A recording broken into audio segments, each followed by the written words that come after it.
too much about last week, but not the outcomes you wanted, going on the road this week, but just kind of thoughts after another week on the road for you guys. Yeah, it's tough to go on the road when you don't have a full arsenal of players to deal with, and that's where we're at. I mean, we're really beat up, and I'm not one for excuses by any stretch of the imagination, but it's just a fact. We're just beat up, and we need key players to be in these games. The good news is that despite the results, we had a lot of young kids step up and play big-time minutes and do really, really well. The bad news is we don't get the results because we are young and we make young mistakes that are based on accountability, and that's fine because we're learning and we're getting better. I think that if you look at what we're doing and the way that we're playing, it's really close and it's really good, and that I think makes it even harder to deal with.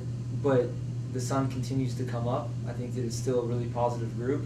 I honestly think that at any moment we could run off 6-7 wins in a row and everything's fine. And the thing that we're trying to deal with right now is to get beyond the fact that we should be sitting on 9 points in second place, and we're not. And that's something that we have to be accountable for. When you talk about health, is it improving at all for this week's games? No, it's getting worse. The reality is our girls very much have that next man up mentality. They're ready to go, and they're excited about it. But it is difficult. Where in the past, because we were so much older, we were able to have somebody get injured, and okay, fine, we'll put somebody that's been in the situation before, we'll throw them into the frying pan, and they'd be fine. And we're really close to being okay. Our young kids are playing really well. The returners are playing really well. It's just the cohesiveness isn't all the way there yet, and when you start to move pieces around, it becomes really difficult to continue what you need to have. So, again, we're not stressed out about it. We're not freaking out about it. Nobody's hitting the panic button. We know what we've got to deal with. We know what's in front of us, and we're moving forward in that way. For injuries, for your leading scorers, Jenkins, another guy I can't think of, are they banged up at all? Or? Yeah, Jenks didn't travel this last weekend. She's a pretty good player. So we would have liked her. I think that her being there may have changed the game, especially with our ability to get in behind and stretch the game a little bit. And it's just the way it is. We got to have other players step up and play even better than they are playing. Because we would never want to say that the young players and some of these other players that are getting big minutes aren't playing well, because they are.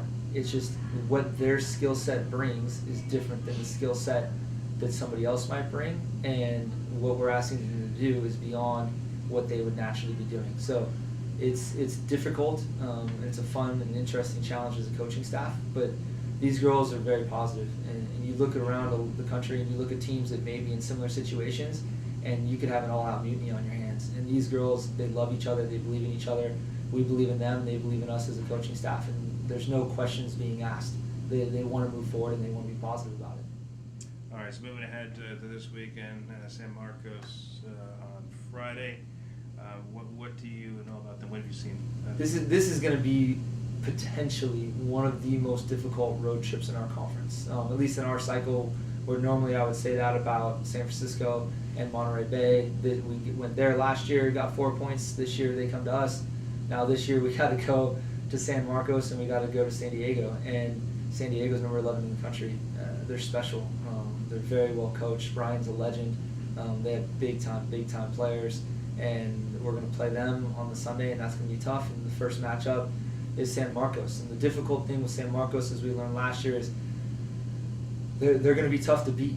They play for set pieces, they play for long throws, their field is grass, and it's not going to be the best situation in terms of condition at this point in the season. So our ability to knock the ball and possess it is going to be taken out of it. We're going to have to play a different style that we don't want to play.